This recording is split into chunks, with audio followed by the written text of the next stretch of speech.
Hi everyone, I'm Tammy. I am from tammyguest.com, and today I'm going to chat to you about functional pathology and functional liver detoxification profiles. So today's webinar is all aimed at naturopaths and nutritionists who haven't had a chance to or are a little bit nervous about using functional pathology and wondering about how to interpret the results or how to go about ordering them in the first place and who you'd use them for and what we can do about it. So I thought I'd share with you a couple of case studies, and I will send this out to anybody who hasn't hooked onto our webinar series. So last week we did a whole bunch of stuff on general pathology and how to read it, and there's a spreadsheet to go with it. And next week we're going to look at CDSA, so complete digestive stool analysis. So this week's all about the liver detoxification profile, and what we're going to first talk about is how your detox pathways work, so that you get a bit more of an idea about how to read them. So first half of your FLDP is, and it's basic liver kind of stuff. So the first bit is, this is your phase one. So phase one is a big long conveyor belt in your liver detoxification pathways, and it's massive, and it gets absolutely everything that your body gets exposed to. So it gets everything from the environment, it gets all of your hormones, it gets your stress hormones, it gets things that you eat, any immune system reactions you have, immunoglobulins, antibodies, things like that. They all end up getting onto this first big conveyor belt. This conveyor belt pulls everything apart for you, madly pulls everything apart for you. And the conveyor belt, for it to work properly, you need a whole bunch of different nuts and bolts and bits and pieces. So to get that to work properly, we need B vitamins, magnesium, C, zinc, protein, a whole bunch of amino acids. And if we don't have those, then this pathway isn't going to work properly. So it'll either overspin, so you've got it going too fast, that phase one going too fast, or it'll go under functioning, so it'll be really slow.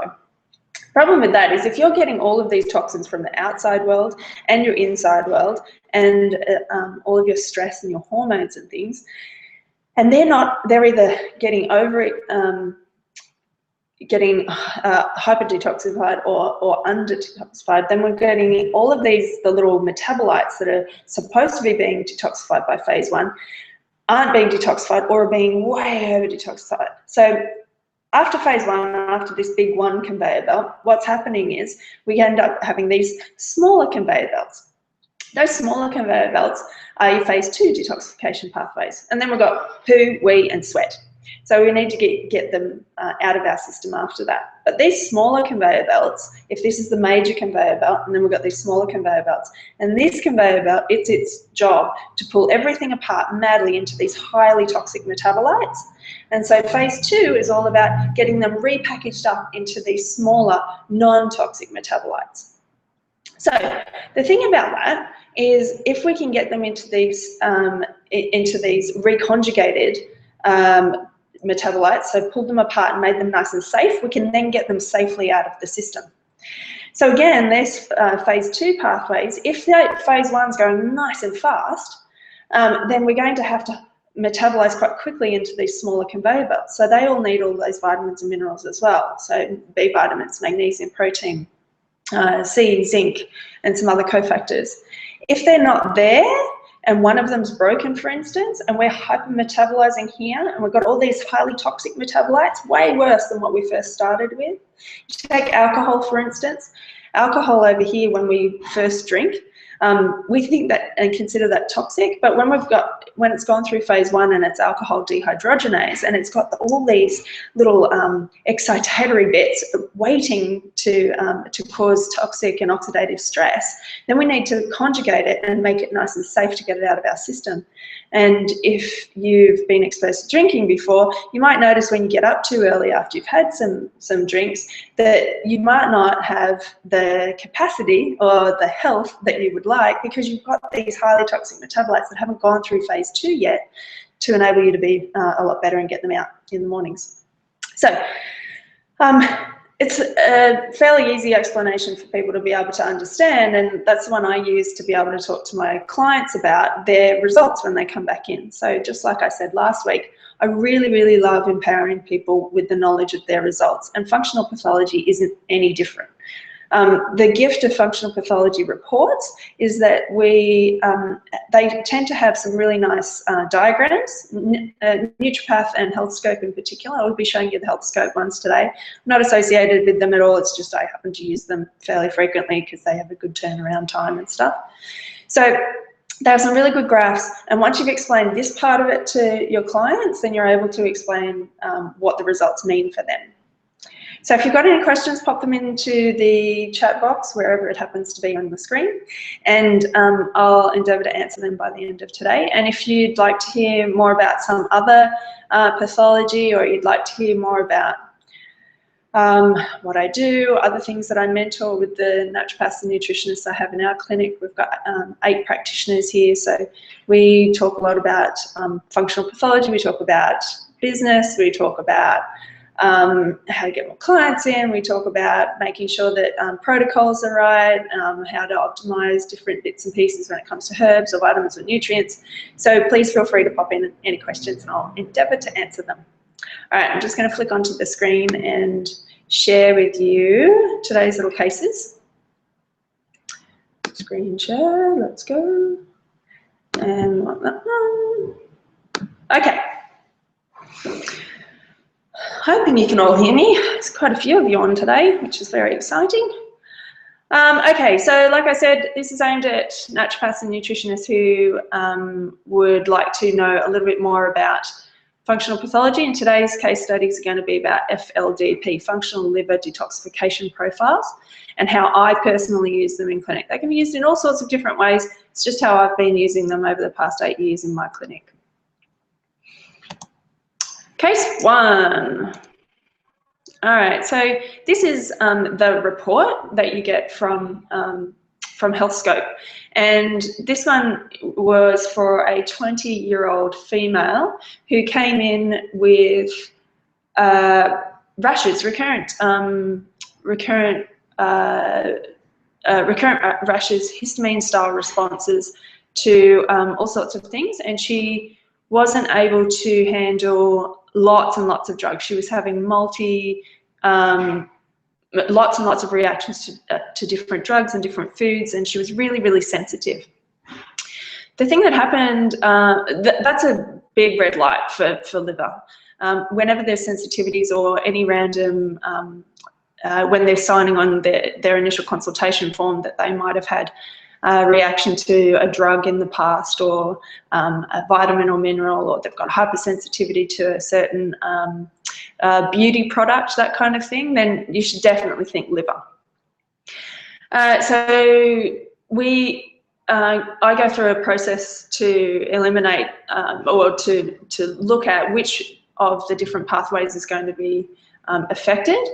And I talk to them about things like filling up a cup. So this lady, she came in with hypersensitivity to everything. She was sick and tired of having to get different products, and she couldn't nail down the foods that she was having a reaction to. She was worried because she was reacting to all sorts of medications when she did go in for her gut pains and things like that.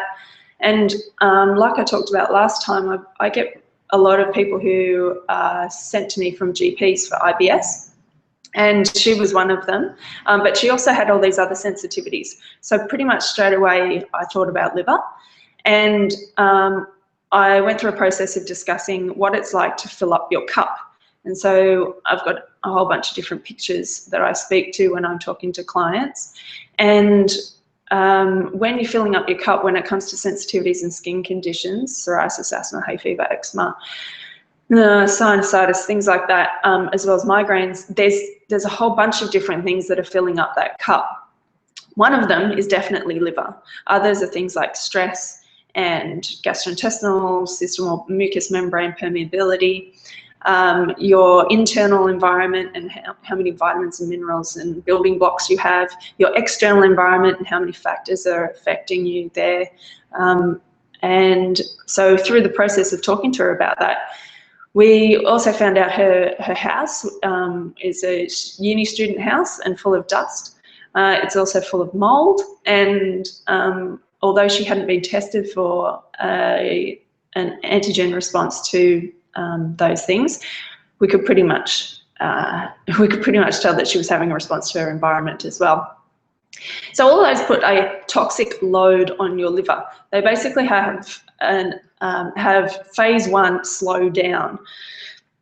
When we talked about her diet, so of course all of your pathology results aren't by themselves. If we were just to look at this, it would say that her phase 1, like you can see on there, is slow. So her phase 1, her ability to pull out, in this case caffeine, because that's how the test is done, you get given a caffeine tablet, is really slow. Her phase 2s, the other pathways, are slow as well. So we've got glutathione, which is one of the major pathways for getting rid of pretty much everything, heavy metals and different drugs and other bits and pieces. So we need to make sure that that's working. Her sulfation is really slow. Her glucuronidation is on the lower end, and then her glycination is just shot as well. So all of those, if you're looking at those as though they are conveyor belts and you're trying to get that black line within the green zone,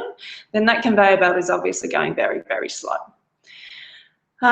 So looking at her diet, taking into account her clinical picture, when I asked her about what she was like with chocolate and tea and things like that, she couldn't take those things because they would set her off. She'd have this histamine style response and she'd end up having headaches and things like that. She'd never had coffee because of the type of response that she already had to tea. Her glutathione pathway, it is something that looks after heavy metal toxicity in particular, and asking her about her background was one of the biggest things, trying to find out if she was ever exposed to chemicals, or if she'd ever been hairdressing, parents hairdressing, rural environments, using pesticides and herbicides and things around. But none of those things were happening for her. So looking into why that glutathione was so slow, we had to keep kind of delving in a little bit further. And glutathione is one of those phase 2 pathways that needs a whole bunch of iron, B12, B6, B2, and some other green style stuff, green tea, green bits and pieces, green brassicas, things like that. So her diet was pretty much completely devoid of those, being a uni student. So we were able to focus in on her iron deficiency, her B vitamins, and ramp that up a little. Next, sulfation. So these phase 2 pathways, what happens is they're a bit like the conveyor belts, that if that first conveyor belt is going too slow, then the toxic overload that you're getting from the phase 1, it has to end up going onto sulfation, that second phase 2 pathway. It's like it kind of rolls over.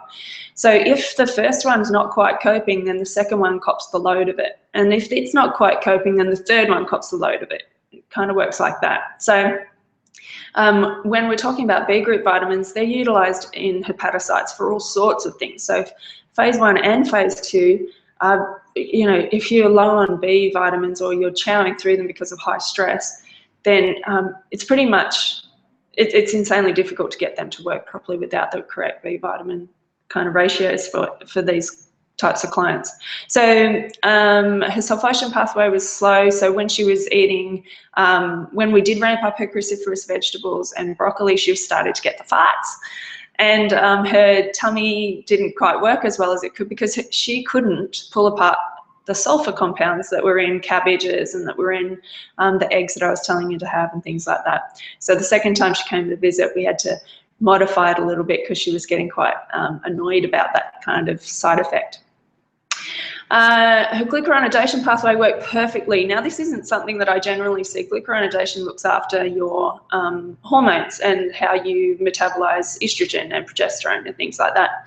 And the types of clients that I generally see with adrenal kind of issues, their secondary effects start to happen with their periods and their hormone metabolism. So we start to have estrogen dominance, we start to have issues with thyroid and things like that.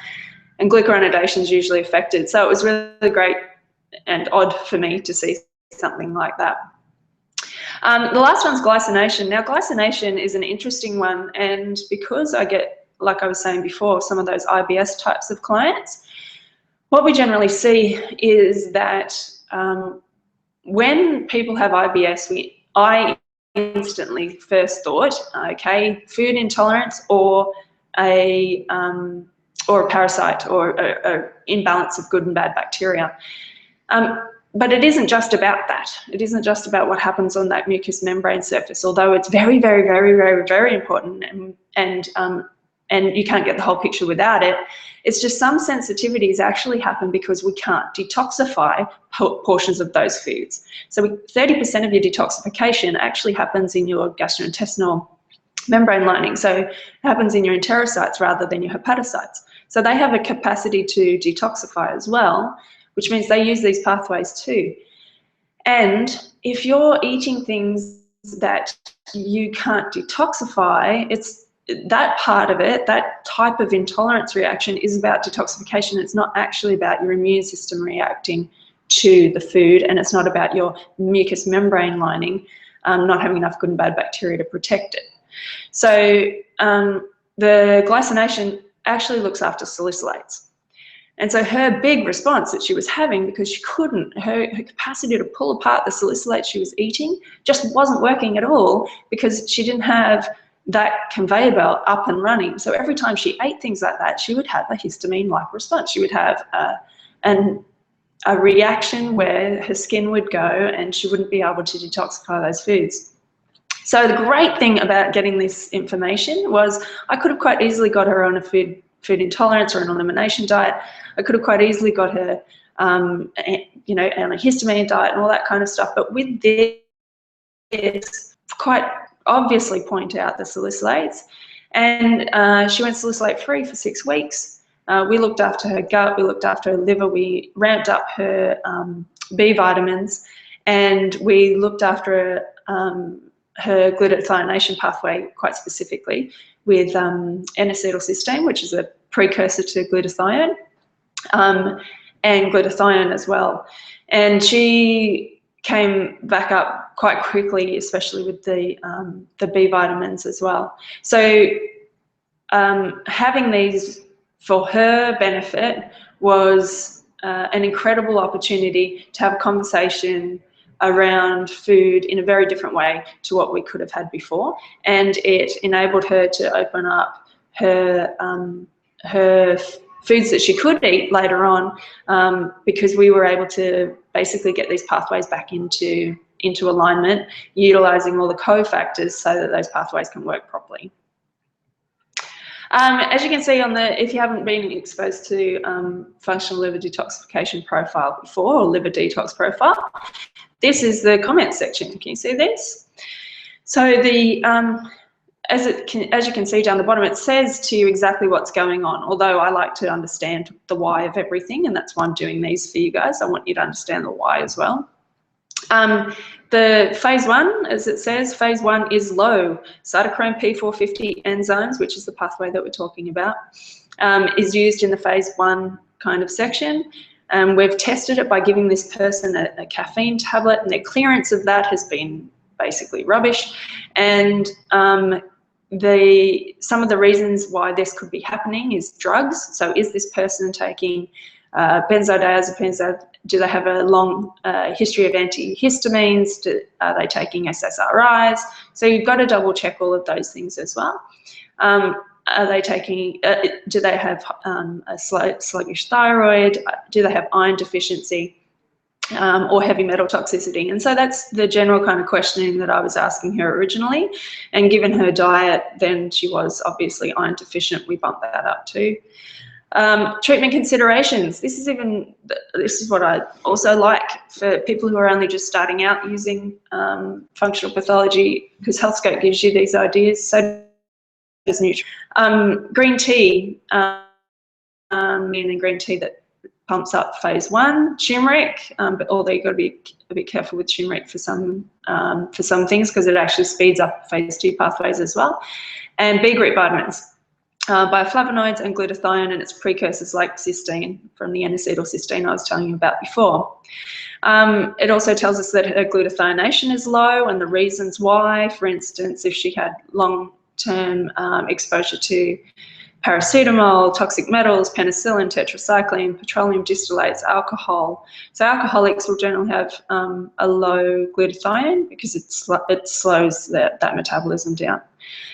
Things to be able to consider, treatment considerations include making sure that they aren't exposed to different drugs, making sure that their cruciferous vegetables go up, their DIM, B2, B6, C, selenium and St Mary's thistle. Dandelion also does a really good job for glutathione as well. And then it tells you that sulfation is within range, glucuronidation is within range, although we did see it was on that lower end, and glycination is low. And as you can see there, glycination is predominantly involved in salicylate conjugation. So salicylates are the things that we're talking about within the food. So tomatoes, strawberries, peppermint, chocolate, yeah.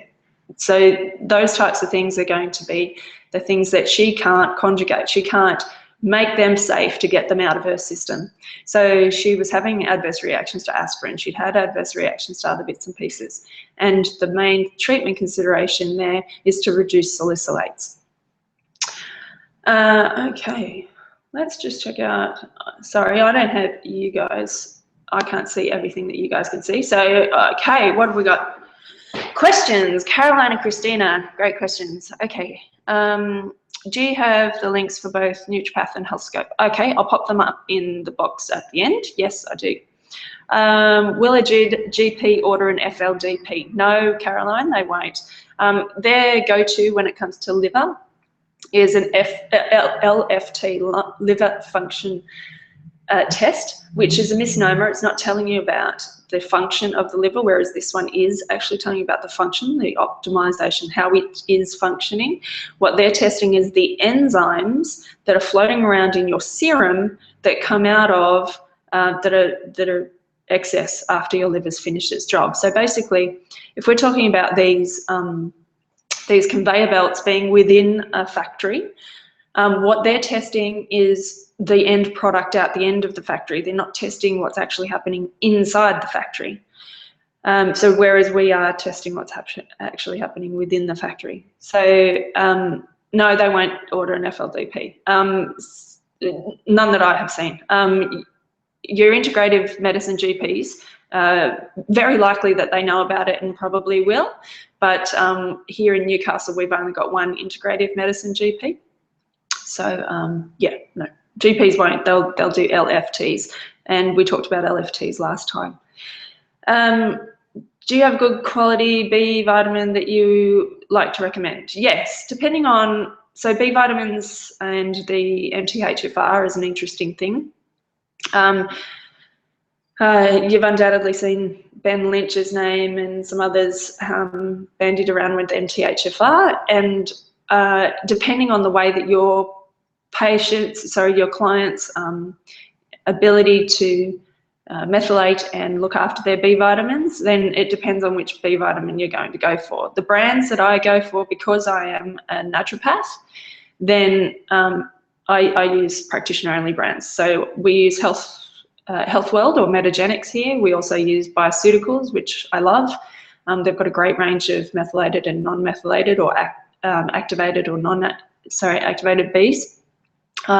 We also use Nutrition Care, and we have in the past had an over-the-counter Eagle brand as well.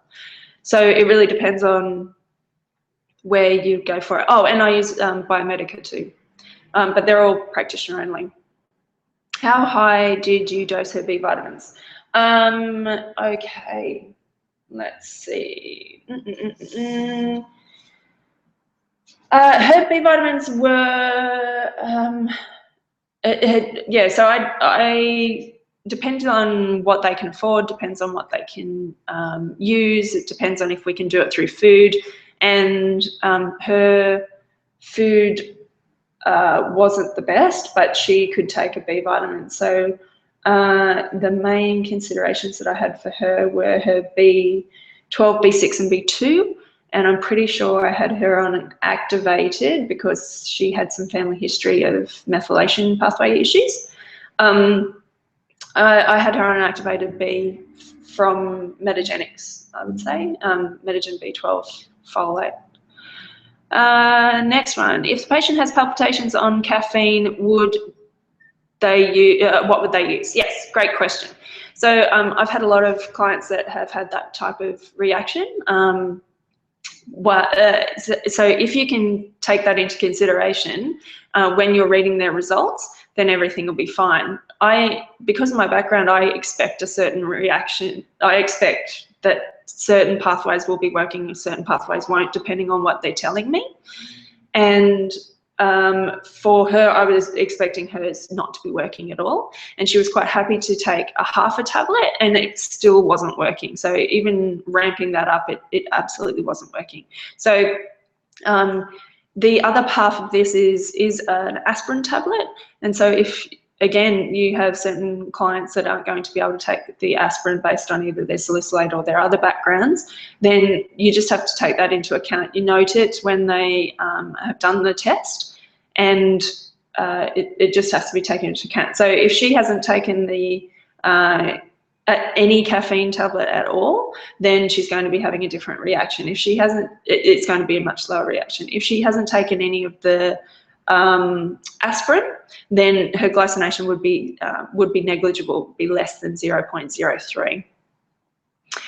Another question, Angela, do you do this on all your patients or only people having food sensitivity reactions, or for most that you suspect liver involvement? No. So functional pathology costs money, and it costs a lot of money. You know, this is a $140 test, and I utilize it because it empowers clients, and clients that have had long-term conditions where they haven't been able to resolve or haven't had anybody sit with them and explain what's happening to them, or haven't had an ability to understand what's happening, then I use them that way. If they're going to spend a certain amount of money on a product with me, then I would like to know for certain, and I would like them to be confident in the reason why that they're having it. I'm a reason why type of person. This might not be for you, but it is for me, because I like to understand why, and my clients like to understand why. Well, 80% of them do. So I don't do this with everybody, no, but if we're trying to get to the bottom of if it's going to change the way I'm going to prescribe, then I'm going to probably do one of these so that I can understand more and they can understand more, and we can have a much more targeted approach to helping them holistically. So for this woman, like I was saying, I could have gone from a food intolerance perspective. I could have gone from a gut perspective, a CDSA checked if she had parasites. I could have gone from a stress perspective and gone and got her adrenal cortisol levels checked. But what actually triggered it was that she had rashes. She had obvious reactions and sensitivity reactions to other things. So it had the cause, the causative, the underlying cause had to be her ability to detoxify those. And of course, there's an underlying cause for that as well. So I had a couple of people email, and pathology is just pathology. It's just numbers. And it's a fantastic starting point to be able to get the biggest result in the shortest amount of time, to be able to nut out why actually things are happening underneath. So for this woman in particular, her stress levels and the way that she relates to the world is a very different kind of thing for her, and her background based on her family and other bits and pieces that's the real reason why she's having these hypersensitivity reactions, because of things that have happened in the past that haven't been resolved, etc., that have ended up being taken into her cells, and her cells have a response. And then there's the functional part of it, where she isn't getting all of the building blocks for what she needs, and those building blocks we can check up on. And that's why we did this test, to check up on those building blocks, to check up why things were happening, give her cells what they need, and then work on the rest of what she needed holistically. So no, I don't do it with everybody. I aim to get the most information, biggest bang for your buck, basically. The most information that's relative to them and useful for our treatment protocol to get the best result the quickest. So yeah, but the next two cases, one of them's hormonal migraines and estrogen dominance. The other one is headaches and brain fog and can't concentrate. So it doesn't have to be food sensitivity that you would do FLDP for, and it's all sorts of gamuts of different things that you would do FLDP for. Because your liver detoxifies hormones, it detoxifies sensitivities, it detoxifies reactions, it detoxifies immune system reactions, it detoxifies alcohol, it detoxifies drugs, it detoxifies foods. So there's a whole bunch of different things it does, and if there's a breakdown in any of those, then you can consider this as one of the tests you would use. Great question, Angela, thank you. Margie, is it worth supplementing glutathione? I've heard different opinions. Yes, so absolutely, in certain cases it is worth supplementing with glutathione, and I have seen really good results with certain conditions to supplement with glutathione.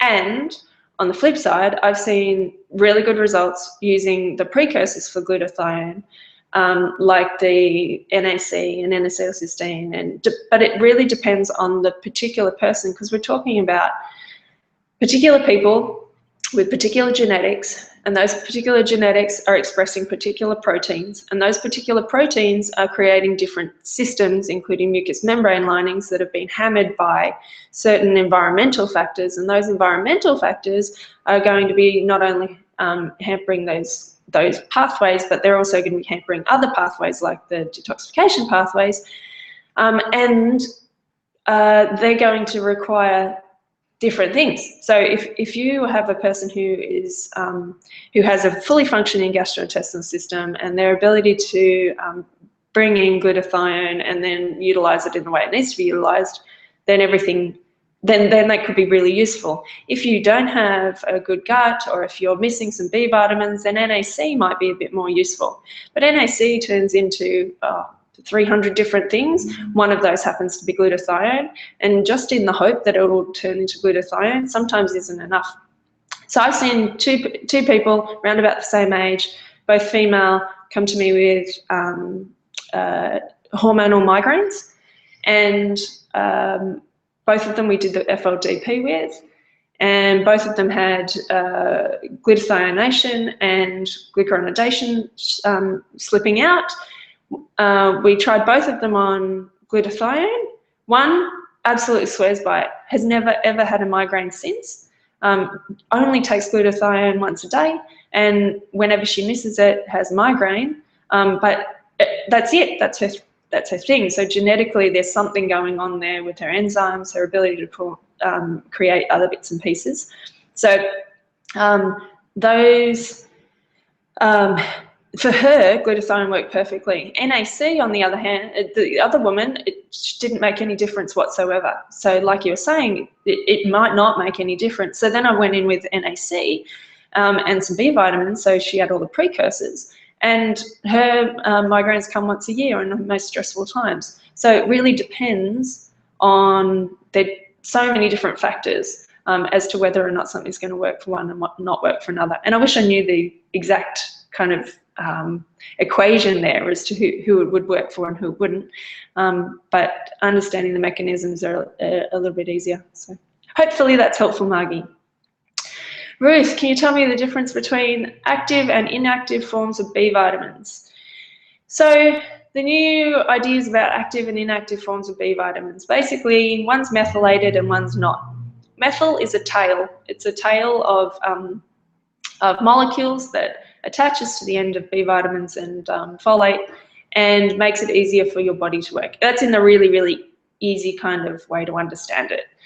And if your body doesn't have the ability to attach tails very well, so you're an undermethylator, then you put in B vitamins that don't have that tail on already and you can't add the tail, then it's going to be a really difficult thing for you. If your body methylates quite well, and so its ability to attach this tail works very well, and therefore they're able to be used and moved around your body using this tail, then you're able to take on board B vitamins and you're able to use them in the hundreds of different pathways they use, particularly energy, detoxification, focus, concentration, and your neurotransmitters. So if that's all working, and then you don't need the ones with the tails on the end. So you don't need the activated forms of those B vitamins. That's a really basic kind of thing, but if you go and have a look at Ben Lynch's stuff on MTHFR, or Rachel Arthur's done a couple of things on it too, then you'll get a bit more of an idea behind that. You need to test a bunch of different things, but essentially you need to test MTHFR first. And if you want to type in the box, if you want to hear about a little MTHFR thing, a really basic MTHFR thing, then we can do one of those after we've done CDSA. Michaela, oops, I missed the whole thing. Is this recorded? Absolutely. They're all being recorded. I'm going to pop them all up on the Inspire My Business website that I've got, so that you can all see them, and they're all accessible, and you can, yeah, after every one of these, you're going to get these 1 hour later anyway, the recording. All right, let's get on to case 2. Case 2 is, oh yes, this is my mister. So this gentleman, he came to me with headaches, history of drinking, and history of rubbish. He had a big tummy, and he couldn't get rid of his tummy, and he would get headaches, and he was very stressed, hated his job, couldn't concentrate, had about 2 out of 10 type of energy, and it was becoming a real issue for him and his family and bits and pieces. So he also had a really low libido. What we did was this and some salivary hormone profiling, which we'll have a little chat about in a couple of weeks as well. So we did this mainly so that I could get him to understand what he'd actually been doing to his liver. And his liver it wasn't an ideal situation, because he was having a good time, and he didn't understand the impact that the good time was having on his cells. And as much as we can sit there and talk to people and get them to try and understand, until they see numbers in front of them, until they see a picture of their cells in front of them, until they see something that's going to motivate them, then usually there isn't a lot of motivation there. And what I find with men in particular is that they're really good with numbers. And that's sweeping generalization, but that's what works for me. So his phase 1, he was fine with the 3 coffees a day that he was having. He could quite easily metabolize those, and everything was fine. I was, of course, talking to him about caffeine and how it works, and ideally getting his coffee down to 1 a day, but his numbers show that he was detoxifying caffeine just fine. His glutathionation, on the other hand, because of his long-term drinking, had been slowed down. And when glutathione is processing not only alcohol, but it's processing heavy metals, and you're in a factory-style environment here in Newcastle, we've got quite a lot of industrial, and his exposure to heavy metals was going up and up and up. And his headaches and his little reactions that he was having in his fatigue was obviously going to be hampered by his glutathione. So we got him onto some Aries. and it worked wonders. In some areas, some B12. It was actually, we first got him onto oxygenics from Metagenics, and then we put him on lipogen after that.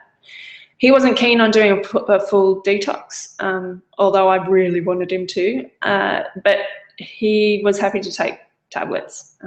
So we got him onto those. His sulfation pathway was overcompensating for the lack of response from his glutathionation pathway. So his sulfation pathway was nearly about to clap out because it was so pushed because of the glutathione not working. And then his glucuronidation, it wasn't functioning as well as it could either. And given his libido was a little on the slow side, his glucuronidation is the thing that's looking after your sex hormones. So making sure that that was working was obviously something that was going to be helpful. Glucuronidation needs B vitamins, it needs zinc, it needs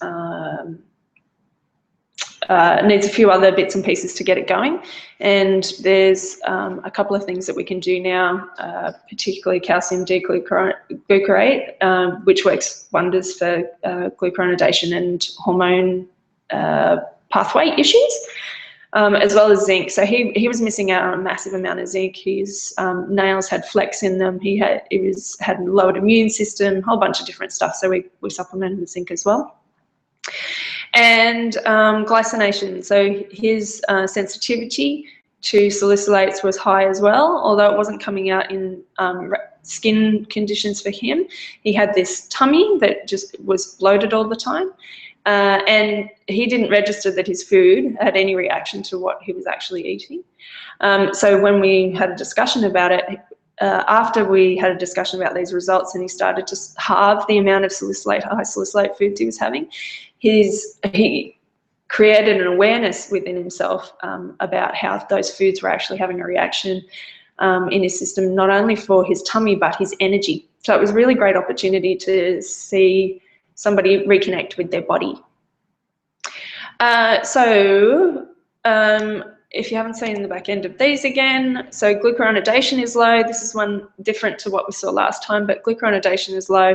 It's estimated to account for 33% of drugs that are metabolized are actually done within the glucuronidation pathway. And if it's low, it can be exposure to higher sex hormones, especially estrogens or anabolic steroids, melatonin, paracetamol, and non-steroidal anti-inflammatories, insulin resistance, hypothyroid, so going clinical case taking as well, going through and checking that none of these are the things that are the reason why, and then being able to find out within their diet which bits and pieces would actually help. So zinc, calcium D-glucarate, Bioceuticals makes a good one of those. Magnesium, he was having major cramps. That was hilarious. He was having major cramps in his legs and feet. And yeah, it made a massive difference to him to be able to understand that his body and his eating and what he was doing to his body were actually connected. B vitamins, essential fatty acids, and making sure that any of those other things are looked after. And his glycination was low. Like I said, he wasn't too keen on cutting out his salicylates, so we just halved them, and he noticed a massive difference in his energy and his tummy. Cool. All right, case number 3. So as you can see, the first case was all about hypersensitivity type of reactions, and we used FLDP. And then the last one was all about IBS and energy, and we still used FLDP, and we got to the bottom of it. So you can see how beneficial it is in a whole bunch of different areas and so many different things that your liver gets used for.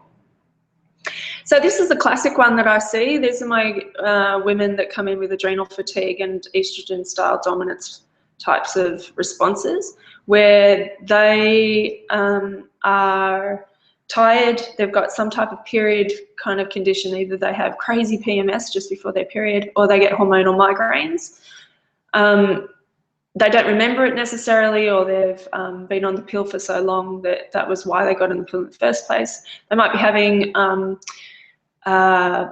jawline breakouts along the jaw with pimples and bits and pieces. They might have inability to lose weight, particularly around their just underneath their belly button. But the classic kind of standout for doing this one for them is how their estrogen is being detoxified or not detoxified. So we create those sex hormones within our sex organs. They wander around our body, but if we would create them all the time and we weren't able to detoxify them, we weren't able to get them out of our system, then we'd end up having these types of reactions. You know, if you end up with a huge amount of estrogen in your system, you end up having these PMS-style reactions. You end up having breakouts and things like that. So the main cause can be that your inability to get that estrogen out. And that's what this lady's thing was, that you can see a caffeine clearance is totally fine. Glutathione is even fine. So her ability to take out all the major things is fine, but then her sulfation pathway was very high, but it's rate limiting, so it depends on what we're doing with the other pathways as to whether or not that'll work. And then glucuronidation was really on the low side. So hers was coming out in these hormonal headaches and PMS and breakouts. And of course, there was a lot of stress involved in this, and we did her hormone profile as well. But doing this first created an opportunity for her to recognise where her body wasn't getting this out of her system, and we were able to go in and look after her, specifically her detoxification profile for that. So we went in with brassica sprouts, so broccoli sprout powder. We went in with magnesium, B vitamins. We also went in with turmeric as well. So she was cooking with turmeric.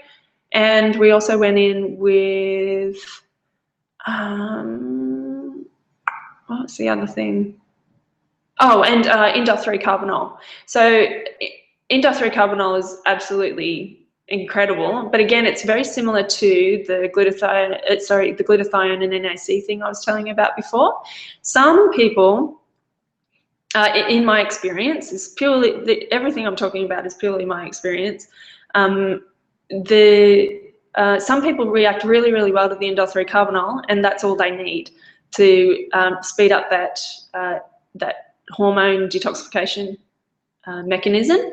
But some do a lot better on the rosemary and the broccoli sprout and the some of the other herbs. So it really depends on what you see as a clinical picture for them, and whether or not that's going to work. So yeah, we went in with her with both, and the magnesium and the Bs, because she was quite exhausted, and it was going to help her stress pathways, her adrenal pathways as well.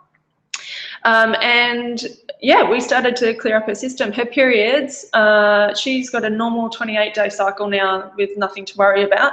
Her periods cleared up in about 3 cycles. And she I remember her sending me an email around not recognizing that they were coming anymore. She was always very fearful that they would come, because she'd turn into a little bit of a she'd be in her scary zone, and she'd also get headaches and bits and pieces with it as well. And I remember her sending us an email saying that she didn't even know that it was coming. It was that good that she didn't even know it was coming. And yeah, so last one, yeah, like it says on there, you've got to ensure that we're not playing with other bits and pieces, hypothyroidism, insulin resistance, any non-steroidal anti-inflammatories, that kind of stuff. Cool. Alrighty. So that's the 3rd case for today. And let's get back to the questions. So we go. Yes, there is all sorts of different bits and pieces out there. Melatonin lowers glucuronidation. So no, melatonin is pulled apart by glucuronidation. So melatonin is one of the hormones that's pulled apart by glucuronidation. Yes. And it would slow glucuronidation down.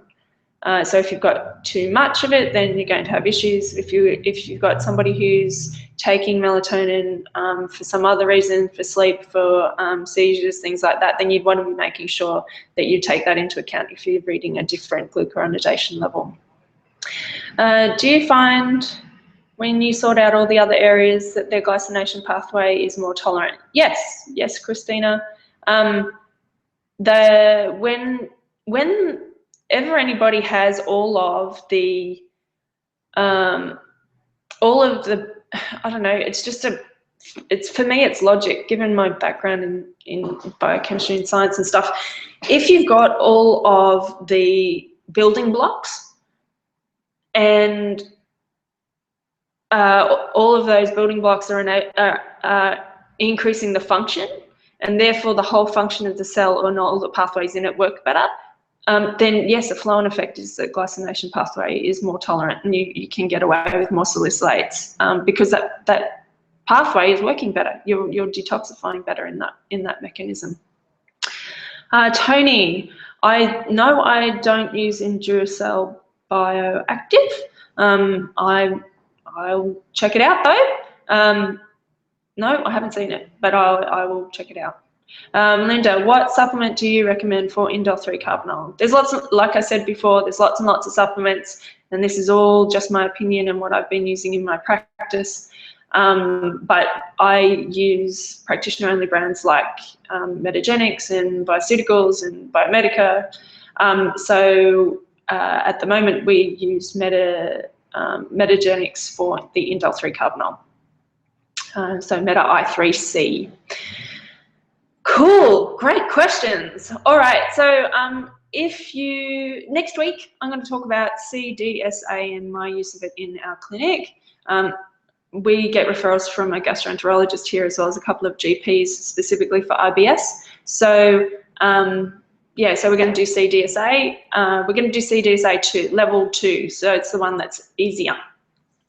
If you want to pop in to the chat box, anything that you want to hear more about. So I'm going to do CDSA, I'm going to do salivary hormone profile, and somebody else said maybe a little hint on MTHFR. It's just a little like easy type of MTHFR. We're not going into it in depth, so don't get too excited about that. We'll just talk about it, how I use it in my clinic.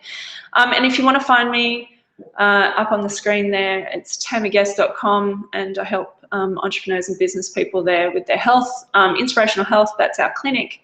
And inspiremybusiness.com is where I teach and mentor other prackies about how to look after their clients better and get more clients. So thank you everybody for your comments, Margie, Michaela, Tony, Christina. Yes, I can't wait to do a parasites one. We're going to talk more in depth on CDSA next week. I'll try and find one that has some decent parasites in a child. We've got quite a few of those, so I can definitely find them, Christina. Angela, thank you so much for saying such nice things. Chelsea, awesome. All right. Thanks again, and if you found this helpful, please share it with anybody that you know. You'll get the recording straight to your inbox, and I just want to make sure that everybody feels a little bit more comfortable and confident in their practice. All right, I'll speak to you soon. Bye.